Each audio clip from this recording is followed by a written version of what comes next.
사람을 끊어야 할까요? 아니면 끝까지 참아야 할까요? 왜 어떤 관계는 계속 상처를 주고 왜 어떤 사람은 나를 지치게 만들까요? 참으면 내가 무너지고 끊으면 내가 나쁜 사람이 된 것 같고 도대체 우리는 어디까지 참아야 하는 걸까요? 성경은 이렇게 말합니다. 할 수 있거든 너희로서는 모든 사람과 더불어 화목하라. 그런데 여기서 가장 중요한 말이 있습니다. 할 수 있거든. 이 말 하나가 당신의 인간관계를 완전히 바꿉니다. 살다 보면 이런 고민을 하게 됩니다. 이 사람 계속 만나야 할까요? 이 관계 내가 너무 손해보는 건 아닐까요? 그냥 끊어버리는 게 맞을까요? 처음에는 괜찮습니다. 조금만 참으면 될 것 같습니다. 그런데 시간이 지나면 그 관계가 나를 갉아먹기 시작합니다. 말 한마디에 상처를 받고 작은 행동 하나에 마음이 무너집니다. 만나고 나면 오히려 더 지치게 됩니다. 그럼에도 불구하고 우리는 쉽게 끊지 못합니다. 내가 예민한 걸까 고민하고 조금만 더 참으면 괜찮아질 거라 생각하고 사람은 원래 다 이런 거라고 스스로를 설득합니다. 사실 우리는 사람을 잃는 것이 두렵습니다. 혼자가 되는 것이 두렵고 관계가 끊어지는 것이 두렵습니다. 누군가에게 미움받는 것이 두렵습니다. 그래서 상처를 받으면서도 참고 힘들면서도 웃고 괜찮지 않으면서도 괜찮은 척합니다. 하지만 마음은 알고 있습니다. 이 관계가 나를 무너뜨리고 있다는 것을요. 그럼에도 우리는 결정을 미룹니다. 좋은 사람은 끝까지 참는 사람이라고, 믿는 사람은 관계를 지키는 사람이라고 배워왔기 때문입니다. 그래서 더 헷갈립니다.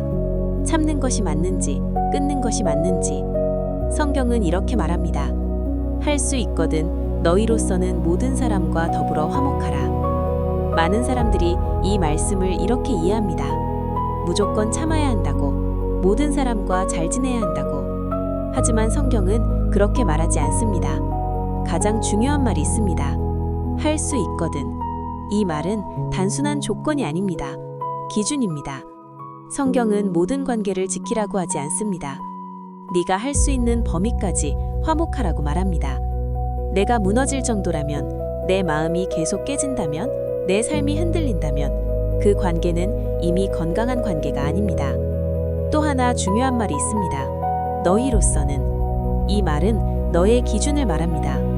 관계의 기준은 상대가 아니라 나에게 있습니다. 그런데 우리는 여기서 하나 놓치고 있습니다. 왜 우리는 이렇게까지 관계를 놓지 못할까요? 많은 경우 문제는 그 사람이 아니라 내 안의 기준입니다. 그래도 오래 알던 사람이라서, 그래도 잘해준 적이 있어서, 그래도 내가 더 이해해야 한다고 생각합니다. 하지만 이런 생각은 관계를 지키는 기준이 아니라 나를 묶어두는 이유가 됩니다. 관계가 힘든 이유는 대부분 하나입니다. 지금의 모습이 아니라 예전의 모습을 붙잡고 있기 때문입니다. 그 사람은 변했는데 나는 여전히 과거를 붙잡고 있습니다. 그래서 더 아픕니다. 또 하나 있습니다. 우리는 관계를 끊으면 내가 나쁜 사람이 되는 것 같아서 더 놓지 못합니다. 하지만 생각해 보셔야 합니다. 나를 계속 아프게 하는 관계를 끝까지 붙잡는 것이 정말 옳은 선택일까요? 성경은 말합니다. 지혜롭게 살라고. 지혜로운 사람은 모든 관계를 끌어안는 사람이 아니라 지켜야 할 것과 놓아야 할 것을 구분하는 사람입니다. 이제 우리는 기준을 다시 세워야 합니다. 이 관계는 나를 살리고 있습니까? 좋은 관계는 나를 단단하게 만듭니다. 하지만 나쁜 관계는 나를 무너뜨립니다. 나는 이 관계에서 계속 참고만 있습니까? 한쪽만 버티는 관계는 건강한 관계가 아닙니다. 그건 관계가 아니라 버티기입니다. 나는 이 관계에서 나답게 있을 수 있습니까? 나답지 못한 관계는 이미 나를 잃어가는 관계입니다. 이 관계는 나를 존중하고 있습니까? 존중 없는 관계는 결국 상처로 끝납니다. 어쩌면 지금 당신은 이런 관계 안에 있을지도 모릅니다. 말할 때마다 눈치를 보게 되는 관계, 항상 내가 더 노력해야 유지되는 관계, 만나고 나면 더 지치는 관계. 이 관계의 공통점은 하나입니다. 편하지 않다는 것입니다. 편하지 않은 관계는 시간이 지나도 편해지지 않습니다. 그건 사람의 문제가 아니라 관계의 구조 문제이기 때문입니다. 우리는 이렇게 생각합니다. 시간이 지나면 괜찮아질 것이라고. 하지만 대부분의 경우 시간은 해결이 아니라 익숙해짐을 만듭니다. 익숙해지면 더 참게 됩니다. 그리고 결국 나 자신을 잃어버립니다. 그리고 한 가지 더 생각해 보셔야 합니다. 우리는 왜 이렇게까지 사람을 놓지 못할까요? 사실 우리는 사람을 잃는 것이 아니라 그 관계 속에 있던 나의 모습을 잃는 것이 두렵습니다.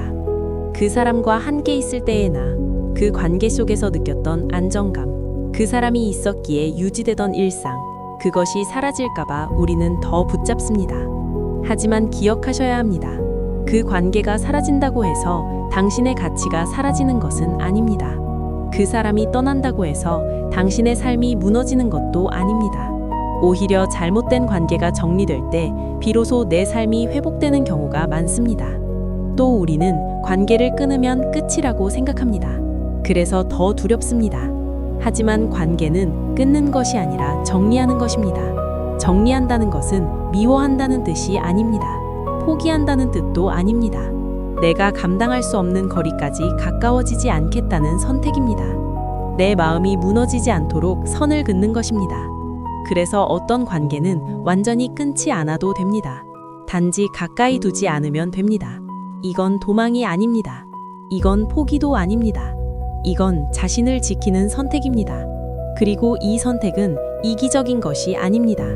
오히려 건강한 선택입니다. 사람들은 말합니다.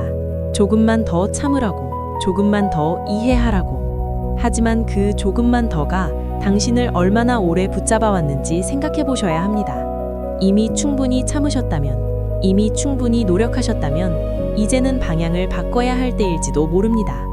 관계에서 중요한 것은 얼마나 오래 유지했는지가 아니라 그 관계가 나를 어떻게 만들고 있는가입니다. 어떤 관계는 시간이 지나도 깊어집니다. 하지만 어떤 관계는 시간이 지날수록 상처만 쌓입니다. 그래서 우리는 이 질문을 더 깊이 던져야 합니다. 나는 이 관계 안에서 점점 나아지고 있습니까? 아니면 점점 지쳐가고 있습니까? 그 답은 이미 당신 안에 있습니다. 하나님은 당신이 무너지기를 원하지 않습니다. 관계를 지키는 것도 중요하지만 그보다 먼저 중요한 것은 당신의 마음입니다. 사람과의 평화보다 더 중요한 것은 내 안의 평화입니다. 이제 스스로에게 이 질문을 해보셔야 합니다. 나는 지금 참아야 하는 관계에 있습니까?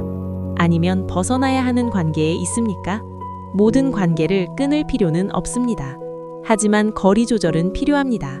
내가 감당할 수 있는 만큼, 내가 무너지지 않는 만큼 그 선을 정해야 합니다. 사람이 변하기를 기대하지 마십시오. 기대를 내려놓는 순간 상처도 줄어듭니다. 좋은 사람이 되려고 하지 마십시오. 무너지지 않는 사람이 되셔야 합니다. 모든 사람과 잘 지내려다가 정작 나 자신을 잃어버리면 그건 옳지 않은 선택입니다. 성경은 말합니다. 할 수 있거든 화목하라. 이 말은 억지로 버티라는 말이 아닙니다. 스스로 판단하라는 뜻입니다. 내가 감당할 수 있는지, 내가 지킬 수 있는지, 내가 무너지지 않는지 그 기준으로 관계를 바라보라는 것입니다. 그래서 때로는 거리를 두는 것이 맞고, 때로는 놓는 것이 맞고, 때로는 조금 더 기다리는 것이 맞습니다.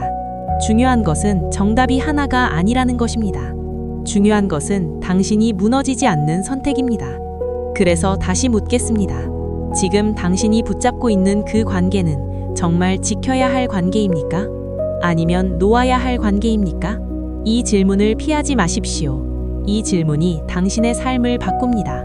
그리고 기억하십시오. 당신은 누군가를 위해 무너져야 할 사람이 아니라 하나님이 지키라고 맡기신 소중한 사람입니다. 이제 이 기준으로 선택하셔야 합니다. 이 관계가 나를 살리고 있는가? 지금 당신의 인간관계는 당신을 살리고 있습니까? 아니면 조금씩 무너뜨리고 있습니까? 마지막으로 묻겠습니다. 당신은 지금 지켜야 할 관계에 있습니까? 아니면 놓아야 할 관계입니까? 구독과 좋아요는 큰 힘이 됩니다.